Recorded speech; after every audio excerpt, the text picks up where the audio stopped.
Hey everybody, it's Matt Johnson. We're back with another episode of Real Estate Uncensored. Thank you so much for joining us. This is the place where you get actionable ideas, insight, and inspiration to turn your real estate career into a life of freedom. And we're going to talk about one of the best and fastest ways to get freedom in your real estate business, and really any business, which is leverage. So we're going to talk about how to use leverage to scale up, whether you're a solo agent, whether you're a rainmaker, or even if you're a team leader that's already withdrawn from production. So we're going to cover all of our bases here and give you some, we're going to go in depth on each of those kind of specific roles, and then some mistakes that people have made in trying to leverage with our special guest, which we'll get to in a second. But before we do that, or while we wait for people to join us live, Greg, let's bring you in, the junior grandmaster himself, who is always in the co-pilot seat, sadly. He never takes a break.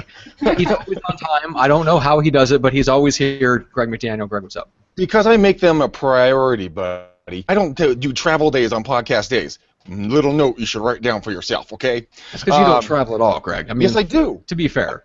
I travel to my house and from my house. That's travel. Every day that is actual physical movement is travel. Don't mock me.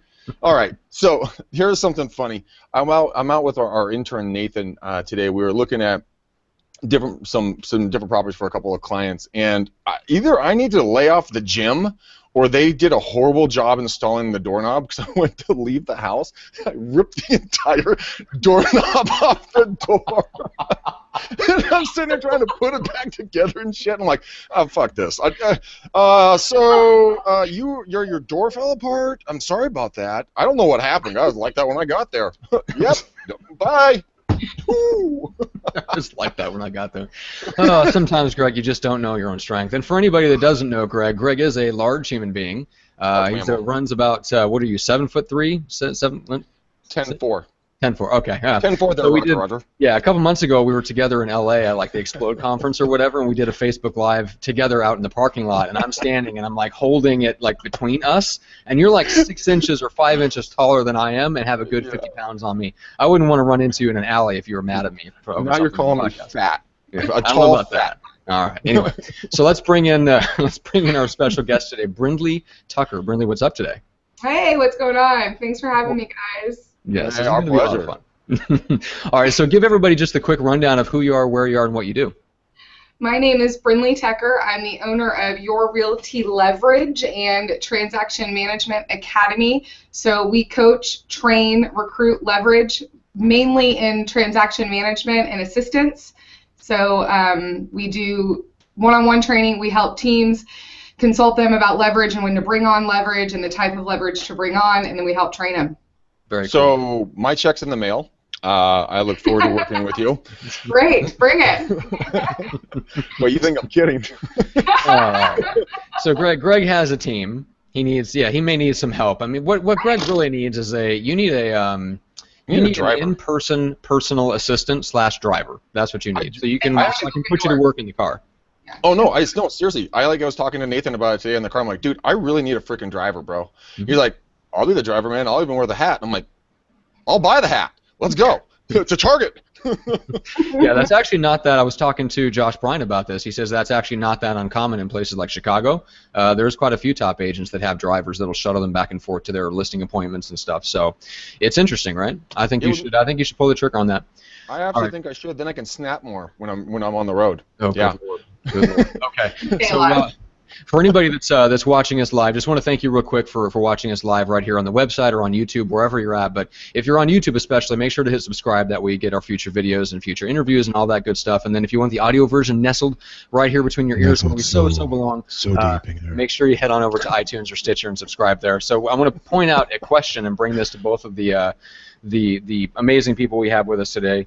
So Dan Eber, and this is on the lead gen description objections forum, says, I'm looking to add a few more ISAs to our team. Who else has done this, and do you have any tips on recruitment? So Greg, you've hired a couple. You have one now. Obviously, you kind of attracted your ISA to you by putting out content, which is exactly what I would suggest to people. But why don't you tell that story of how you came across Chuck? I see like a tractor beam. And poof, ISA appears. That's how it's done. It's like, you don't actually talk. You do need help. You do need help, Greg.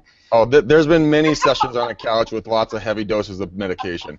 But, you know, I blew past that, and my body became immune to it, and here I am. I'm right back to normal. Back to my awesomeness. So Greg's developed an immunity to iocane powder. I have. It's great in spy Little work Princess and in Bride real estate. reference for all of you. All right, so get back to it, Greg. What's the story behind your ISA? Well, stop cutting me off, and I'll get there. So Chuck is a viewer of the show. He and I have become actual, pretty good friends. He worked for us for a couple of months. It didn't quite work out for what we were doing.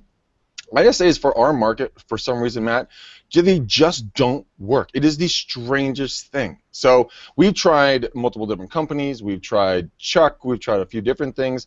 Maybe I'm just not using their abilities in the right capacities, but don't worry about that luck.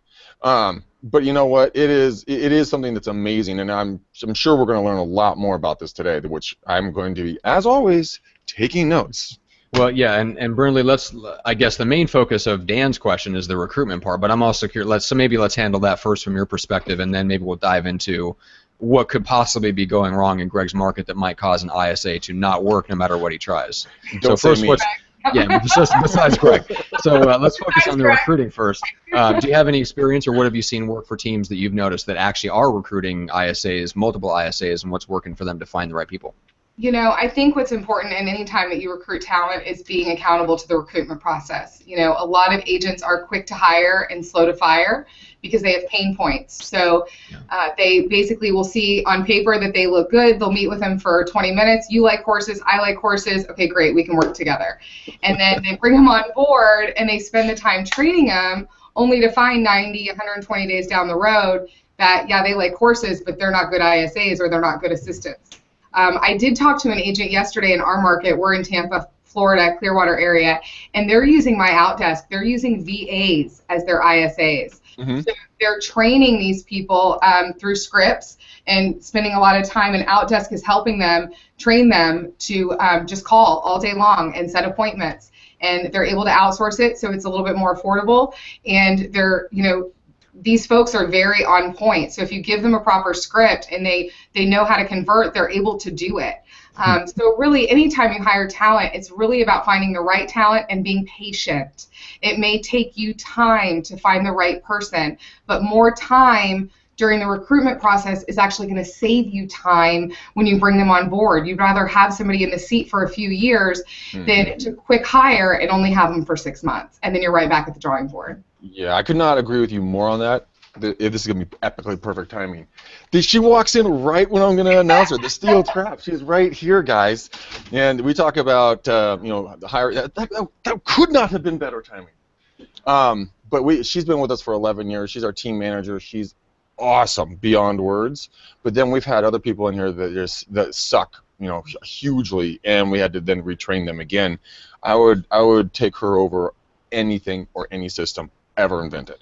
Absolutely. And when you find that one rock star, you want to hold on to them and you want to take care of them, because if you take care of her, she will take care of your business and she will take care of your clients. And I find more than I talk to a lot of agents and I say, do you even have a mission statement or a vision statement or your core values for your business? And they're like, no, what's that? I'm like, well, how can you expect your team to buy in to your vision and your mission if you don't even know what that is and what that looks like? And if they're not in line with your core values, then they're probably not going to last as a team member. No, they're 100% not. How can they last of something that doesn't exist? It's impossible. Yeah. It's just not going to happen, I can tell you. How can they be your team if you don't, right? Mm-hmm. Mm-hmm. Yeah, but that's sadly why people, 86% of real estate agents fail within the first 3 years, because they have no idea where they're going. They're a ship without a rudder or a captain. They're putzing along out there going, hey, I'm going to make $1 million. I'm going to drive my Mercedes. Going to do all this cool shit. And then, oh, crap, I'm not doing anything. Yeah, because you don't have a freaking goal, dude. I mean, honestly. I call them kitty cats with flashlights. They're all over the place. Like, they're up and down the wall, and they're like, and then you get a bunch of them together, and it's like herding cats to a bathtub. I mean, and here's the thing, it doesn't have to be that way. There's tools out there, and you can't get rich quick. I mean, we all know that, right? So you really have to focus and do research. Yeah, kitty cats with flashlights. Best quote of this entire show. Possibly the whole podcast. That's right. All right, well, my work is done. I'll see you guys later. I'm going to go lounge on the couch. See ya. All right, so let's give a couple shout outs. We'll let Greg mention a few people, and then we'll kind of dive into Brindley's story, and then we'll dive into first of all, we'll start with kind of what a solo agent can do to kind of start leveraging and start scaling up. So, okay, Viral Marketing, first of all, I just want to thank them for helping make podcasts like these and hangouts like these happen. Go to Greg's marketing examples where he's got a video that breaks down exactly what they do to help him pull more repeat and referral business from his database. And then homing in, go download it, the App Store for whatever device you have, or go look them up on the web. So essentially it's a software, kind of an app that lets homeowners request home valuations from actual agents. So this is kind of our chance to step in and build something for ourselves as an industry that keeps the seller leads within our community rather than leaving the door open for the next Zillow to come and take our seller leads and then sell us back to them for a ridiculous amount of money. So go download Homing In, check it out. There might already be sellers that have requested valuations for your area. So essentially there might be free seller leads just waiting for you depending on what zip code you're in. So go download that. Greg, who have you got to shout out? Lots and lots and lots and lots and lots of awesome people. I'm probably going to miss a few of you guys, so my deepest apologies. So first off, Kirby, if you're watching, dude, player, thank you very much for the referral. Really, really appreciate it. Too bad I'm not going to be able to work with your client. But, dude, Kirby, this is a story I was going to tell you, dude. She cracks me up. She's like, I can't always catch your live feeds or your podcasts or anything like that, so I just listen to you while I drink wine in the bathtub. I'm like, okay. I've been told weirder. That's funny. That's what I do, too. That's so disgusting. It's so damn James, dude, you're awesome. Nancy, she's up in Canada. We got her on the McDaniel Challenge. That's a whole nother cluster we got to talk about. Ryan, I had a great call with him last night. Super cool to talk to you, man. You are a pimp, just waiting to become more pimpalicious. Stan, you got him on. He's on tonight's McDaniel Challenge. Juanita, I think I said that right. I'm pretty sure I butchered it. Loves the show, and we're gonna connect over at the Inman show. Then we had some dildo baggins that decided to write on our YouTube like, I really don't like your language. Would you please hurry up and get to the topic faster? Fuck you. Don't watch.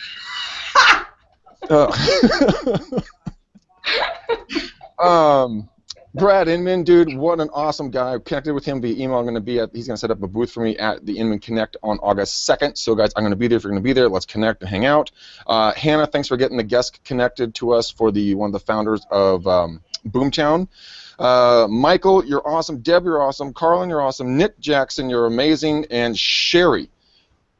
I think I missed a bunch, but you guys are amazing. Keep all the stuff coming back. I love communicating with you guys. And now, Matt, guess what I did? Guess what I did today? What did you do today? I went out and bought a big boy phone. It's the iPhone 6s Plus, but it's now, shit, how much gigs? Like 128 gigs or something. Oh, you went, man. You maxed out. Dude, I'm not bigger. Go big or go home, man. You know how that rolls. All right. Now I can have all the fun apps like everybody else. All right, so we'll mention this later on in the show, but Greg's booked out till virtually the end of time. So if you ever want to talk to Greg in this year, basically, for the McDaniel Challenge, which is your hour to 2 hours of essentially free coaching to help you get unstuck in your business, 925-915-1978. That's 925-915-1978. Did I do that right? You took all the fun out of it for me. I know. But yes, we're going to do it at the end. But my next booking time is November 14th. Holy cow! I told you. Now you're going to have to be this December kid, and nobody wants a December kid. All right. No December kids. I know. If it gets booked any further, I'm going to have to start taking some of the calls myself, and nobody needs that. Not even I need that. That's why I don't call you. I deal with you 3 days a week. All right. So, Brindley, let's turn to you. I'm curious about your background and story because you've sold off, you've built and sold a company and all this cool stuff. So, kind of take me through your background and history a little bit and give people a sense of who you are. Sure will. So about 4 years ago, I started working for a few agents and taught myself the transaction contract to close portion of the business. And a few of them hired me to do their contract to close. And in about 3.5 years, I went from myself doing a few sides a month to doing over 100 with a team. And in November, decided that it wasn't my passion. It wasn't what I wanted to be doing. What I wanted to be doing was helping people. Every day of my life is a gift, and I wanted to give back. And I loved helping agents increase their productivity, and I loved helping put individuals in home-based jobs and where they could work from home and they could work virtually and they could pick their kids up at school and go back and work at night after they went to bed. And so I realized that agents were missing out on on huge pieces of leverage because there weren't enough people out there that knew how to do it. And so in November, I said, I'm going to close up shop and I'm going to go into the coaching and training world. And I'm going to go out and I'm going to train people to do transaction management all over the country. And then I'm also going to educate agents on why they should be leveraging that part of their business. And then also look at teams and brokers and help them bring transaction management in-house to offer a higher level of service to their agents. Gotcha. That's awesome. That's a lot of value you're bringing, because a lot of agents get caught up in the minutiae of the business, when in reality, Eileen writes all the contracts for us. I basically, my business partner, Chris, who's here, and Terry, if we need to go in and negotiate something, that's the part that we handle. Otherwise, Eileen is handling, essentially everything else, which she's a master of, so it takes no time at all. Yeah. And we talk about it, the 5 things that a real estate agent should be doing, lead generation, lead follow-up, scripts, negotiations, and going on appointments. And that's all they should be doing. Nothing that happens after they go under contract makes them money. So why are they doing it? They should be focusing on their 20% and their money-making activities. But what happens is, like I said to you guys earlier, it's a lot easier to pick up the phone and coordinate an appraisal than it is to pick up the phone and call a lead. So they'll get sucked back into those contract to close tasks, and they'll feel productive because they're working on the transaction, when in reality they're not being as productive as they could be if they were out there selling. Yeah, 100%. And that's my father Terry, when he started all of us in the business, he was using a transaction coordinator before anybody was using a TC, and it takes all that paperwork off of your desk. And like you're saying, go out and do what you're good at, what you're meant to be doing. You need to be around other human beings, and building those relationships. Well, and I mean this with all due respect, I love all of my agents that I work with, but 99% of them are not good at the details. They're not good at the organization piece. They're salespeople. They're quick to respond, they're ABC, always be closing, and you can't act that way during a transaction. That's how balls get dropped, that's how T's don't get crossed and I's don't get dotted. So you really need someone that's going to give the attention and care to that part of your business where you're not good at it. You said it earlier, I think Brad Inman said it on your last podcast, leverage out the things that you're not good at. Yeah, I suck at paperwork. And putting data entry, not happening. I literally will fall asleep. I'm going to slap your hand there, Greg, because a lot of agents have the misconception that all transaction coordinators do is paperwork, and they do so much more. So much more. So much more. You guys literally run the deal on the inside. If it doesn't have to be negotiated, you guys are running the deal, and I love that aspect. Well, but what do you? I'm curious if you run into this mentality, Brindley. It's an old school, like the idea that the old school kind of agent is somebody that facilitates the entire deal because that's the only way to properly represent the client, and anything less than that or any specialization and splitting up the role and having multiple contact points during the transaction is somehow giving the client it's a lack of good service or something like that. Like some people there's an old school mentality of taking pride and them having a single point of contact that handles everything, and that's really the goal, and that all this other team stuff is kind of just where they're trying to substitute for what one person would do at a really high level. So how do you combat that if you do kind of run up against that? It's actually the complete opposite. How do we add value to our clients? We add value with a high level of customer service. And if you are driving down the road with buyers in the car and a lender calls you on another deal and you have to take a call in front of your other buyers regarding your buyer's loan, is that the best customer service for those people? No, it's not. And, if you look at any expert field in any industry, when you go to have surgery or you go to the doctor, does the doctor come in and take your vitals and take your blood and test it and all that? No, he comes in and focuses on the most important thing and the best thing that he does, which is surgery. He leaves all the details to the people that handle that best, the nurses.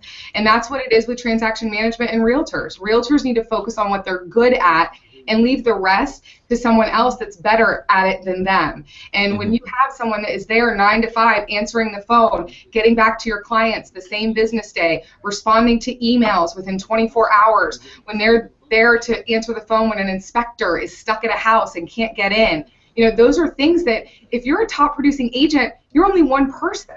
You can't do those items. And, to me, it's increasing value for your customers. And if you're handling it right, it's just like in a relay. It's all about passing the baton. If you pass the baton properly, then your customers are going to have the best experience ever because you're going to clearly communicate what that person does, that they're there to be their personal assistant throughout the transaction, and then you're going to be touching base with your client throughout that transaction to make sure that it's going well. And then when you call, you're not having to put out a fire. You're not having to clean up a mess. You get to say, hey, how's your wife doing? How are your kids? You want to go fishing this weekend? Hey, do you know anyone that wants to buy or sell real estate?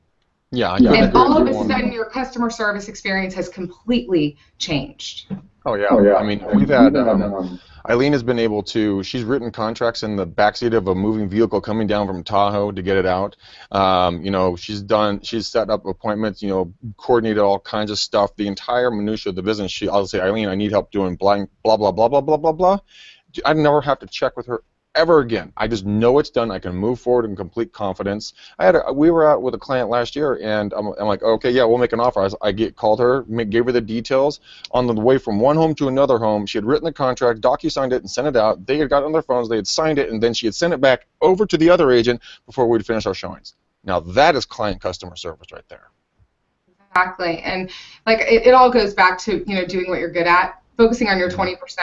You know, when you get caught in your other 80, you're not going to be the most productive that you can be. And agents that are leveraging this part of their business, that are either hiring an assistant or hiring a transaction coordinator, are selling 2 to 3 more homes a month, a single agent.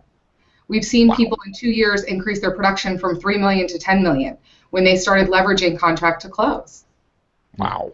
So why isn't everyone using this then? Well, yeah.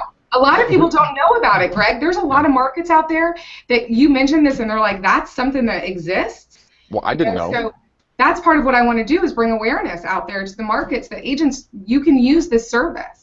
Yeah, so well, I think it's immediately off the table for a lot of solo agents, because we're talking about the same people that, I think we may have talked about this, Brindley, when we first started chatting about you coming on the show, the fact that their brokerage might provide like a graphic designer at some ridiculously low amount, like $10 an hour or something like that, to get all their design work done, and they're sitting there on Word trying to design their own flyers and stuff like that. Which just, it makes me want to throw a laptop out a window. But I mean, I can't imagine, for me and Greg's personality type, I cannot imagine anything more tedious than fighting with Microsoft Word to try to design a flyer. But I mean, these are people that don't want to spend $10 to save themselves an hour. So the prospect of paying someone, let's say a transaction management fee, $250, $300, something like that per transaction, like that's not even in the ballpark. We're talking about a group of people, like the average agent, that debates endlessly over whether to pay for Realty Juggler for $99 a year or whether they should go with something that's even less, God forbid. Is there a free version of that? Because that'd be super. Yeah, that $99 is so expensive on a yearly basis. Yes. So you're dealing with this group of people that is really, really reluctant to fork out money. But you pointed something really interesting out before we even went on the air, which is that it doesn't have to even cost them anything. Now, how does that work? So there's a couple things. First and foremost, I always have to say, if you can sell 2 more homes by paying $350, would you do it? Worth it. Can I pay you $1,000? I mean, yeah. Honestly. If you can sell 1 more home and pay $350, it's worth it. So you really have to look at the value and what you're doing in your business. So that's first and foremost. Now, a lot of agents are going to disagree with what I'm about to say, and that's completely your choice. You can run your business however you like, but I will tell you that the top producing agents are not paying for their transaction coordinators. They are passing the fee along to their buyers and sellers. They're passing it along as an admin fee. It's a cost of doing business. There's a lot of paperwork that is involved in real estate. We have to store files for a certain number of years that's required by the state. Also, if you show the value add, having a personal assistant that's going to be there to focus on getting them from contract to close with no problems, so that the realtor can focus on finding them the home of their dreams or finding the right buyer for their home, it's totally worth it. Now, a lot of agents will say, well, I collect commission and I don't think I should have to charge my clients anymore. You work really hard for your client, really hard. And I think realtors underestimate themselves and their dollar per hour and what they make. And your commission pays well worth what you do. So bringing someone in to help with that other piece is not unreasonable by any means. So a lot of them, what they do is they have the conversation with their buyers and sellers, and they say exactly what I said. There's a lot of paperwork that goes into real estate. We use this fee to help store the files, so if there's ever a problem down the road, we have access to it. We're required by the state to do so. Also, you're going to have a personal assistant throughout the entire transaction that's going to be there to hold your hand, deal with anything that comes up during the transaction. And if you get pushback, which most agents don't, you just simply say, you know what, let's make a deal. If by the end of this transaction you're not happy with the service that we've provided, I'll be more than happy to refund that fee to you. I bet some dickhead clients would do it anyways, even if they were super pumped. Like, I wasn't happy. I want my $375 back, please. That's a great thing, because now not only can you provide the service, but say something does happen during the transaction and it makes you look bad and it could potentially affect your referrals from that client. You have something to say. You know what? I could waive that fee. I'll go ahead and waive that fee for you to make up for this, because your business is important to me. No, that's fantastic. Here's a question I want to ask you, though. Matt was talking about, the single agents, the beginning agents. Does it make sense for a new agent to use your service right off the bat, or should they learn the process and then, use you? No, absolutely not. They should be using a transaction coordinator from their very first contract, and there's two reasons. A, they don't know what they're doing. Yes, thank you. No idea what they're doing. And guys, that's not to say that they're bad. It's just you're learning a new business. So why wouldn't you hire someone on your team that's a part of your team? I mean, transaction coordinators introduce themselves as a member of your team when they talk to your client. Yeah. So why wouldn't you hire someone that knows what they're doing? A, to make you look like a rock star in front of your client, and B, to keep your butt out of a courtroom. No, I completely agree with you. You minimize the stupid, and you maximize the rock star. And you know what? You sit down with your TC and ask them how the process goes without messing up on a real deal. That's the only way to go. A lot of new agents will say, well, I need to learn the process. You will learn the process. Trust me, you will learn it. But you will learn it with little error and without getting yourself into a lot of trouble. Yeah. I believe that 100,000% is exactly what you said was right, without a doubt. So, okay. So let's say someone commits, they get over that first hurdle, which is the commitment that, I'm going to spend the time that I'm saving by using a transaction coordinator, and I will invest it into talking to more leads, bringing in more sales. So then the next step for someone is what? So if they decide that they want to do it, they decide that they want to pass that fee along, so they kind of work out what they're going to charge. And I think, for example, in our market in Omaha with the team that we have with Jeff Cohn, I believe it's $395 on the buy side and $595 on the list side, if I remember right. Does that sound about right, Brindley, for nationwide? Every market's different. Different markets, such in California, they can collect much higher fees. Here in Florida, we're about a $350 average, but anywhere from $300 to $500 is what you're seeing across the board. Okay, gotcha. So you kind of work that, so you're not even paying for it. So you've got your transaction coordinator lined up. Now, if you're a solo agent and you really haven't mastered the process behind the scenes yourself, you're relying on this person. So what's the best way for you as a solo agent to work with that transaction coordinator on those initial deals and get them running and get you comfortable with working with them and handing off clients to them correctly? Like, what are some of the pitfalls that they can avoid to make sure that kind of learning process goes well? Well, I think we all know that most agents are control freaks. I'm one of them. So releasing control is probably the biggest challenge that we see. Agents want to hold on to that control because there's a lot of fear that they'll lose a client, or no one will do it as well as they do it. And I say, if your leverage does it 80% as well as you would, then you have good leverage. Yep. No one is ever going to do it 100% to exactly how you would do it, because they're not you. So if you're getting 80% of how you would want it to be done, then you have good leverage. And just like anything else, it's building a relationship. So it's just making sure that you're having constant communication with your TC in the beginning of the file, throughout the file, until you're comfortable that they know how you like to handle things. So what will happen is, as you build a relationship, my agents, and I think Greg said it, I knew how they wanted things handled. I knew how they wanted communication to happen. And by the time we had 2 or 3 deals, we were rocking and rolling. And really, we do a once-a-week call, what's going on, and that was it. They're CC'd on everything. I don't recommend using an unlicensed coordinator. I recommend that your coordinators be licensed and that they have E&O insurance so that they can do a lot more for you and they're protected. So a lot of it really is learning to stay in your own lane. Yeah, it's so true. And that's funny. I challenge so many agents to make 2 columns, write everything you should be doing and everything that you're going to leverage to a TC, so that when the TC comes to you and says stay in your lane, you can go back and say, oh yeah, that's not what I'm supposed to be doing. Mm-hmm. Let them and do allow that. them, allow them to kind of be the boss at certain levels of the transaction. Because if you're setting up, coordinating the inspections, that's not your best use of time. Let them be the boss. Let them run on that front. We're in the middle of a deal right now. The other agent just could not grasp the fact that Eileen was the go-to contact for everything except for negotiations of either the request for repairs, the contract, or anything else. Eileen's the contact. I had to kind of verbally pimp slap her a few times, like, pop, pop, pop, pop, listen.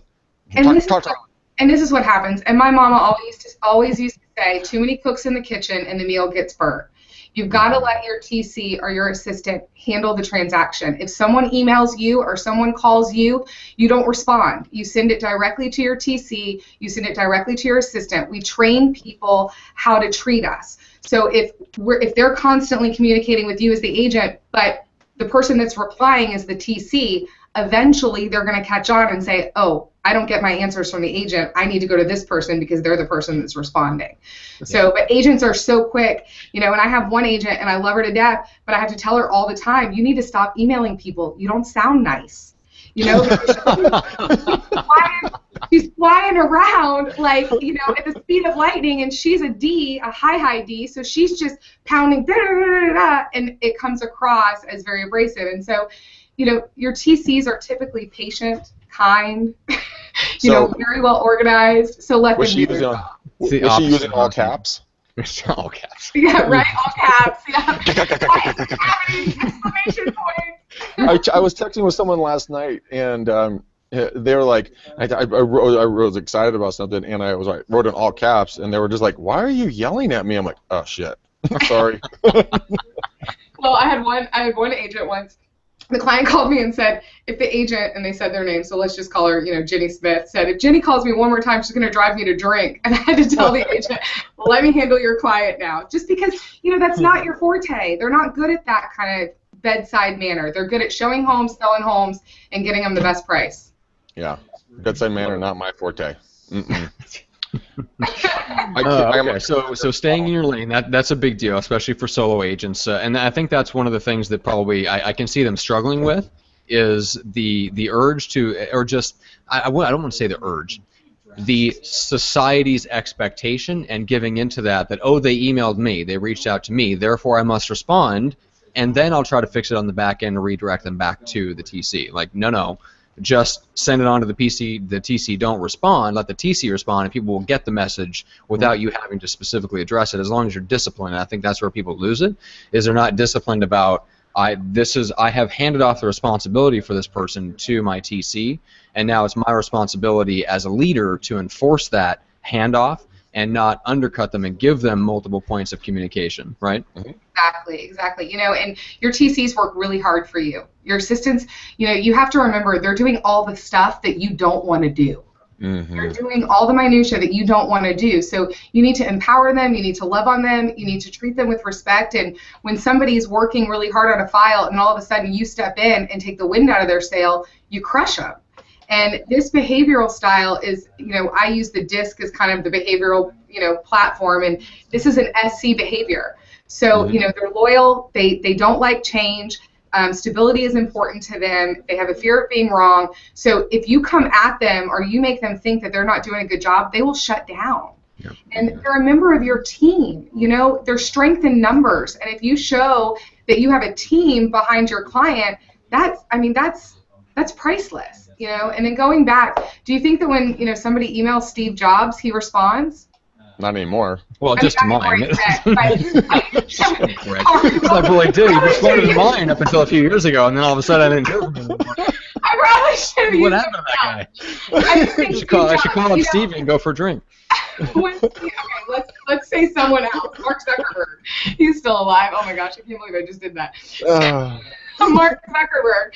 He's the CEO of his company. You're the CEO of your real estate business. And major CEOs, when someone emails them, they delegate it out to the person that needs to handle it. You know, you're not being insulting, you're not being rude, you're running your business in an efficient way so you can provide a high level of quality of service to your clients. Yeah, 100%. I mean, if you guys don't know what your special powers are or what you like to do, go write them down. You know, like we were just talking about, your lane versus their lane. And when you release the control, I can tell you as someone who has done this, it is the most freeing feeling on earth. Because the first time you get an email and you can sense there could be a fire building there, you're like, wait, hold. She got back to him. That was awesome. Now I can go on and I'll get the the bullet points down the road when needed, and you can, like we were talking, be much more successful after wondering why Steve Jobs doesn't call you back. Well, and that's a good point too. My family, my grandparents are actually watching this. They're not going to let me live that down. My grandma last night is like, "Can I watch the podcast?" I'm like, "How do you know what a podcast is?" So, no, but communication is key, and this is what you also have to realize. Agents think that they have to respond within 20 seconds, and I call it the 20-minute rule. Most things in business, if you leave it for 20 minutes, it takes care of itself. So you also have to give your TCs and your assistants time to respond. Know that they're prioritizing things. They're working for several agents, or they're working for you and they have a lot on their plate. And you have to start to empower and trust that they're going to prioritize and they will get back in a reasonable amount of time. It may not be right away, but it will be within a reasonable amount of time. Yeah, because they're not going to let you fall out of your contractual timelines. That's the most important thing. If an agent's going to have a hissy fit because they're not getting when they want it, well, too bad for you. I'm sorry. Go tell someone who actually cares. Yeah. But you know what? As long as you don't follow your contract timelines, you're good, man. You're good. Yeah, absolutely. And they take the stress out of all of that. They make sure that extensions are signed if they need to be signed. They make sure the addendums are written. I mean, they do it all. They do it all so that you can go sell with no worry about your deals that are currently under contract. 1,000%. Love it. All right. So let's move on to the kind of the Rainmaker model, and I have to. There's an interesting anecdote, I guess, / cautionary tale. So back when I was at Viral Marketing, I worked with an agent, and he had gone through many agents and admin staff, and even to the point of hiring like a general manager, who he then put in charge of recruiting, and then had to let the general manager go. Essentially, they tried to keep building a team, and the team kept falling apart underneath their feet. And I got a kick out of it because guess what the solution that they came up with to this problem was? It was to go back and do personal coaching with Mike Ferry. Oh, yeah, that's a good one. Yes, because that will solve everything. So the Mike. That MF solves everything. That's right. That's right. Becoming a better salesperson will definitely make you better at hiring and supervising people. Yes. So let's get into that part of it, because I think there's a lot of people that are in that position. They are in the Rainmaker position because they are a very good salesperson. They are extremely good at prospecting. They're good at picking up the phone, building up rapport. They want to be on the move. They want to be out doing appointments and all this stuff.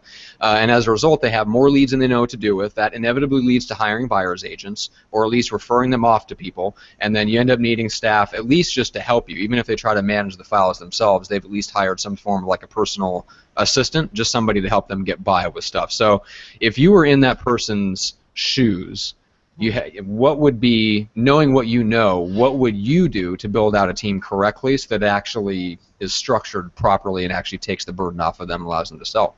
Absolutely, absolutely. So here's the thing about recruiting talent. You have to be patient, and you have to honor the recruitment process, and you have to be willing to be slow to hire and quick to fire. Not quick to hire and slow to fire. Which is what most agents do. They get a resume, and I coach agents through the whole process. So they hire me as a recruitment coach to hold them accountable to the process. Because what they'll do is they'll get a resume or a couple resumes, and the resume will have some real estate experience on it. It'll be nice, pretty graphics on the resume, and they'll say, oh my gosh, they're perfect. They'll bring them in for an interview. They'll sit down. They'll find out that they like horses. I like horses. Oh my gosh, this is great. We're going to work well together. And then they find out 90 days down the road that this person totally lied on their resume. They know nothing about them that motivates them, but they're desperate. Now they've got just somebody there to help a little bit, and they're afraid to fire them because they don't know how to take everything back. And so they end up wasting time down the road because they didn't take the time in the beginning, you know. And there is a process. It's important that you follow a good recruitment process, that you really know this person, and don't stop when you find one person that you think fits the bill. Keep recruiting. I just, you know, I've had clients that we've gone through the whole recruitment process with someone. We get to the offer stage, and they have another offer, and they accept it. Well, they put all their eggs in one basket, and now they're back to the drawing board. So I think first and foremost, you have to be patient with the process and take your time in finding talent. The next thing is you have to invest in your talent. You have to invest in your people. You know, realtors spend thousands and thousands of dollars on coaching and sales training, but they're not putting any coaching or any development or growth into their leverage. You know, so absolutely. The agents that have hired me to coach their assistants and coach their TCs are actually seeing value. They're excited about coming to work. They feel like they're being invested in. And if you take care of your people will take care of your business. And they will keep your clients happy. So I think those two pieces are the most important and the hardest for agents, because they're not managers. They're flying around, like we said, you know, the kitty cats with a flashlight. They just need help. They'll pull it from anywhere they can get it, and they'll just plug somebody in, and it's not the right person. You know, your first hire should always be a hire that's going to run your team. They should be the person that ideally is going to become your team manager, and then they're going to end up hiring everyone else. So you only have to go through the process once. Right? Yeah, absolutely. And you know what? When you're investing in them, you know, take them to different conferences. You know, help their education levels. If there's a course that they want to take, encourage them to take it. If they need assistance, give them the assistance that they need. Maybe if they're getting overloaded on work or whatnot, say, okay, let's hire someone that you can then, you know, help take off some stuff off of your plate.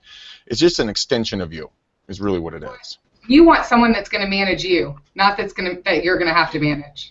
You know what? Funny that you say that. I always say that, you know, technically Eileen works for us, but we really work for her, because if we don't do what she says, oh man, it is a butt kicking you don't want.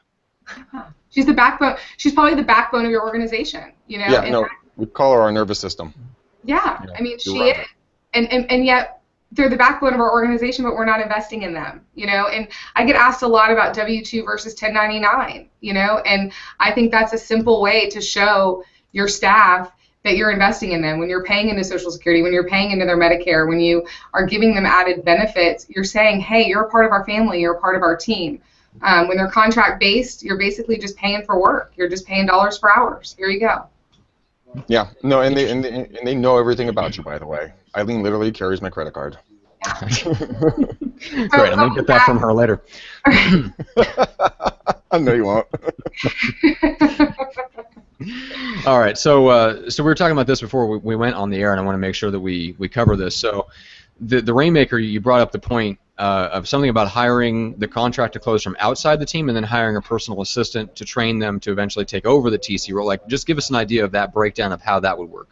Absolutely. So what we see a lot of teams doing now is they'll go ahead, because they're not quite ready to bring on the overhead of a full-time admin. They may not have, you know, we always recommend that you have anywhere between 3 and 6 months, 6 months if you can have it, worth of salary in reserves to pay that admin, so that you're not having to worry about how you're going to feed them.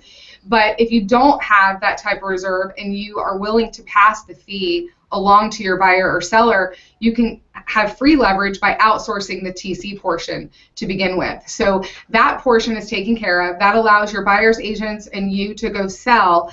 And then when you're ready to make that first hire, you can bring on an admin that you're paying to focus on all the things that you do have to pay for, right? So contract to close, you're not paying for because your buyers and sellers are, but marketing, open houses, inspections, signs, all lock boxes, all that other stuff that you do have to pay for, your admin can focus on those things.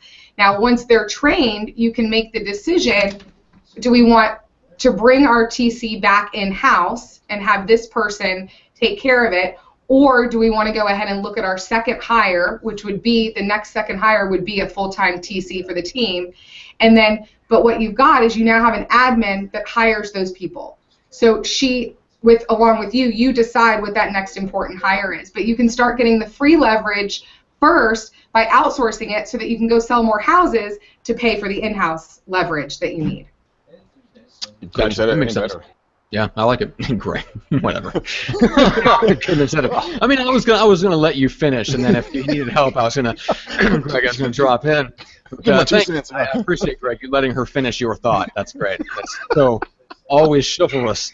Appreciate that. All right, so we talked about the average agent, the rainmaker, and some different ways that they can incorporate. I really like the concept of that first hire being someone that could later manage your team. I think that is the ideal.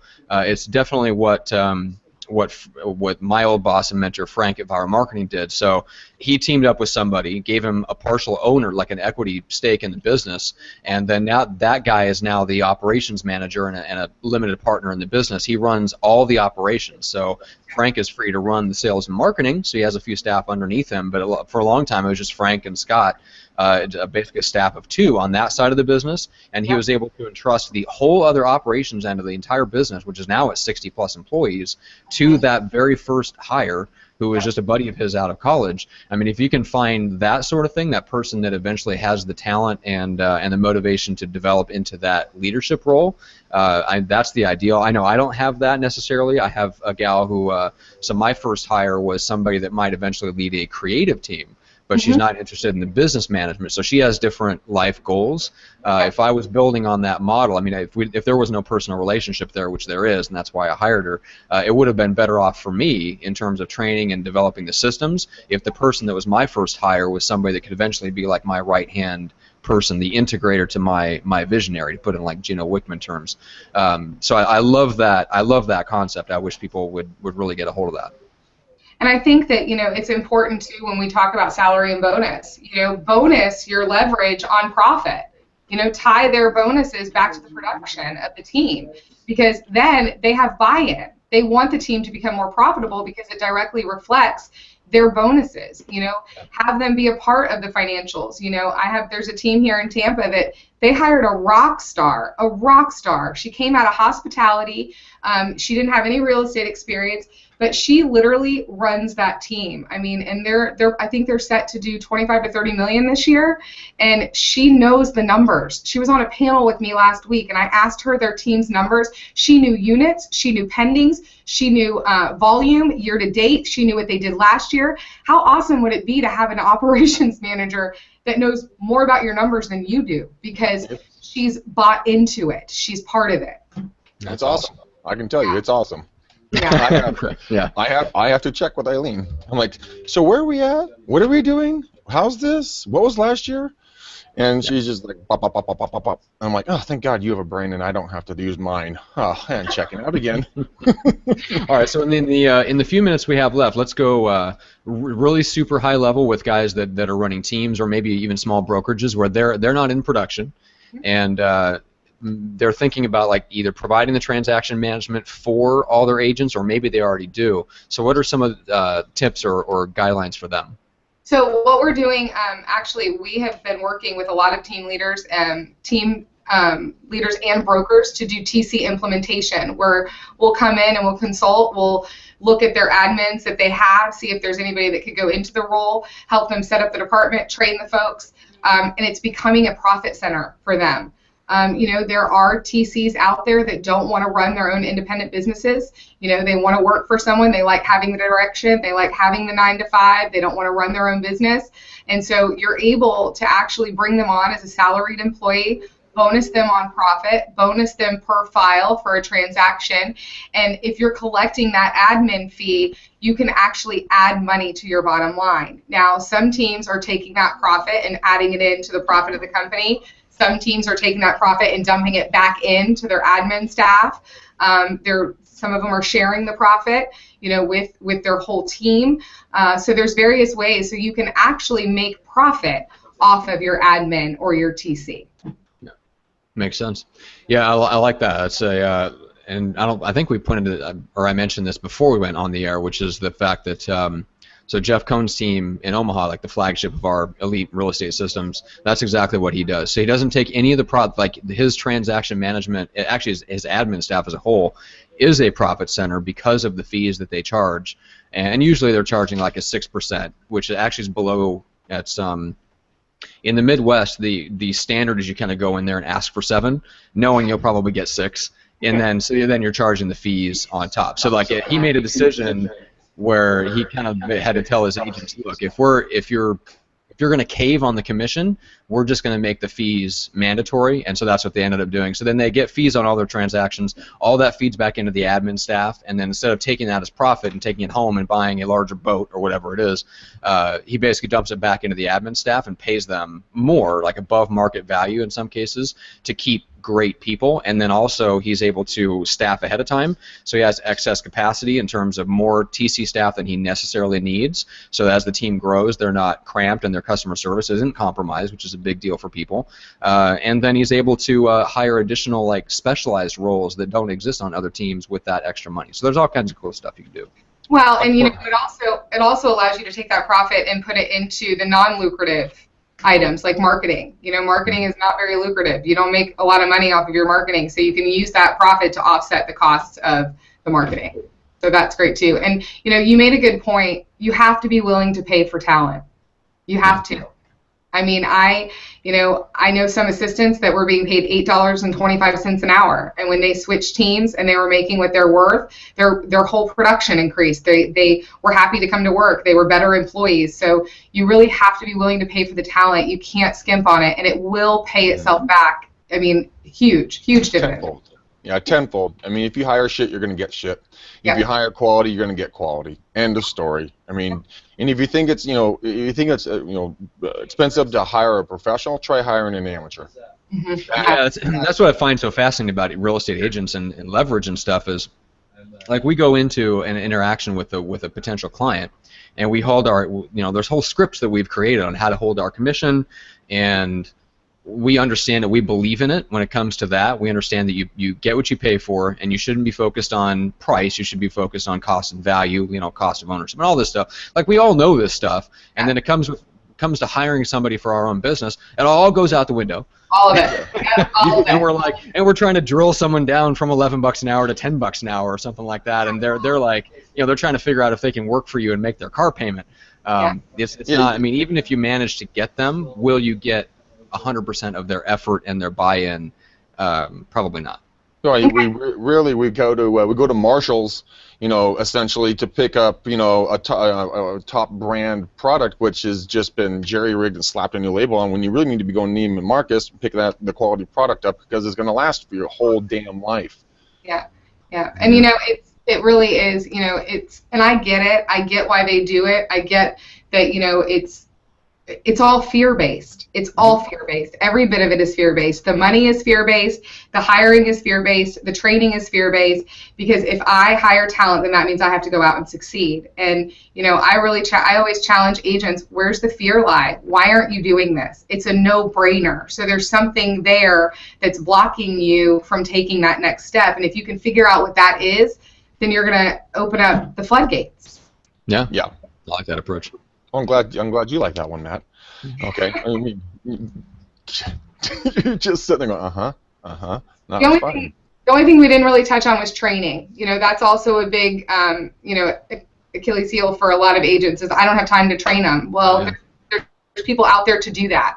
And you can leverage your leverage. You can leverage training. That's why I developed Transaction Management Academy, because it teaches people to contract to close, and you don't have to teach them. They're not coming to you asking questions. They have a designated coach that they can ask questions and can guide them through. So that can't be an excuse anymore. Yeah. Take it from someone who my process is I do it, and then I record it, and I checklist it out and systematize it and create tutorial videos and stuff like that. Dude, that is a discipline, and it is like, and it's, I don't know why I have this, but I have enough of that engineering mindset that I can do it, and I don't mind it so much. I actually like the process of kind of figuring out, taking something from this nebulous thing that needs to be done in terms of turning it into a system to get a result. But that doesn't, none of that stuff needs to be done in real estate. It's already been done. It's been done a million times. Everybody, the contract to close process is not changing. And so, like, it's different in the world that I come in, the marketing world, where everything's the wild, wild west and nothing's been done before. I'm having to pull systems out of midair and create them. It's exhausting. If I could just buy something where I could give it to my assistant and say, hey, here's the system for how to do this, dude, I'd be the first one lining up to buy it. because I know how much time, because I've done it, because I know how to train someone correctly so that the job actually gets done well. I know how time consuming it is, and I know how valuable that is if somebody else has done it already, and I can just buy something like that. So yeah, it's incredible. And we need people. We need people that want to be transaction managers. That's another problem, is there's nobody out there that knows how to do this. So if you know somebody that wants a home-based business... Just wait until the market softens up a little bit and they figure out how to sell real estate. Well, and we find a lot of agents that hate selling, that, you know, this is an alternative for them because they love real estate, but they hate selling, you know, and they're good at the paperwork and the task and all of the details. So there's options there, too. Yeah, that sounds horrible. Now, let me ask you a quick question, and we've only got a few minutes left, but somebody brought something up the other day in reference to transaction managers. I asked them about, well, hey, what about hiring someone on contract basis, an agent in the office who is better at paperwork, not great at sales? And she said the only concern that she has with that and why she doesn't recommend that her coaching clients do that is that the transaction managers, or so-called, the agents that kind of do that on the side, as soon as the market picks up and they get easy deals, they pull back on the transaction management. So how do you avoid that if you hire someone on contract? I don't recommend hiring anyone that's actively selling real estate. Gotcha. So they're licensed but not selling, and that's how you prevent. Okay, perfect. All right, cool. We don't, you know, I never recommend that my TCs or TCs that I train compete with their clients. I don't think it's good business. You know, you have access to multiple realtors' databases, and that can be a conflict of interest, and, you know, you want to protect your business, and you need to be committed to transaction management. Also, they're two totally different behavioral styles. If you can sell, you shouldn't be doing transaction management. And if you can do transaction management, you probably shouldn't be selling. And I'm a true testament of that. That's why I sold my business, because I'm not a good detail person. So, you know, I did it, but it wasn't pretty at the end, you know, and my family did not want to be around me. So, you know, it's also finding the right talent and finding the right person, and interview them. Interview them like you would anyone else. You know, if you're looking to hire a TC, you can reach out to me. I've got contacts all over the country if you're looking for referrals, and interview them. You know, make sure it's a good fit. Everybody's different. Everybody works with different people. So you want to make sure it's a good fit for your business. All right, I like it. All right, and speaking of the training and the consulting and coaching and all that stuff that you offer, what's the best way for someone to just learn more and take a step towards you? You can email me at Brindley, BRINDLEY,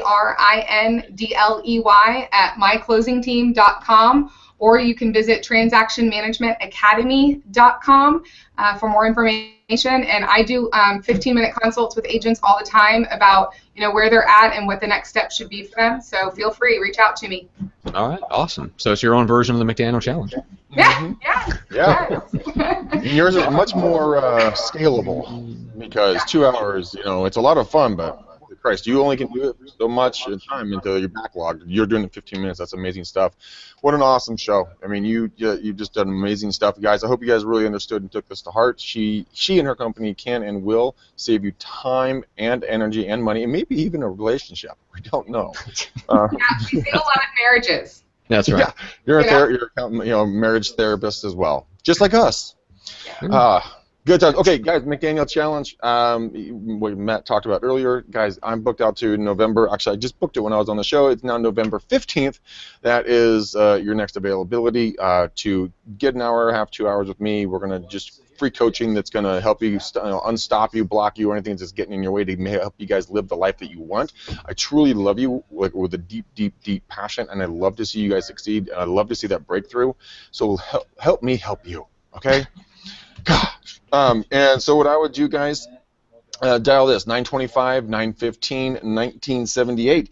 And Matt, soon it's going to be dialed on this phone, the Big Daddy phone, not the baby data like phone. that one? Oh, yeah, I got a big phone, too. Yeah. All right. You guys do it. It's a lot of fun. We sit back, we have a couple of cocktails, we relax, we laugh, we get to know each other. And I guarantee you, we will be friends at the end of it. So please do it. Get off the fence. You literally, if you keep waiting, you might be the December kids. Okay? Yeah, at this point, that's very true. Good Lord. Yeah, and then we're not going to do a lot of December because the holidays and everything. Then you're going to be January. January kids are stinky. So, hurry up. All right. Well, let's. What is this? What do you say? We put a bow on this one. So follow us. Let's see. Subscribe on YouTube, iTunes, and Stitcher. Subscribe to us either on Snapchat or Facebook. For me, it's Pursuing Results. Greg, you're on Snapchat at REU444, and then either follow Greg, or if you have a Follow spare me. if you have a spare friend on Facebook where you can drop somebody, feel free to friend request him. He's on Facebook at Greg McDaniel in Walnut Creek, so you can always do that. And then we're on Instagram under something. You're on Instagram under something, McDaniel44. Just hunt me down, guys. Yeah, just exactly. talk to me. All right, guys. We will see you on. So on Friday we have a really good interview with a gal named Danielle Seifert. I believe she's in Des Moines, if I'm not mistaken. Maybe. It's not Des Moines. It's not. Rock star. She's a rock star. Yes. So yeah, you guys are kind of in the same circle. I think Hank introduced me to her as well. And so, yeah, I don't know what all the connection is and how you guys know each other. We'll talk about that off the air. But yeah, I'm excited for her interview. She was super nice, very pumped to be on the show. And so I know she's going to be a lot of fun to talk to and get to know her and her real estate business. That's on Friday at 11 a.m. Pacific. So until then, guys, thank you, Greg and Brindley. Thanks, guys.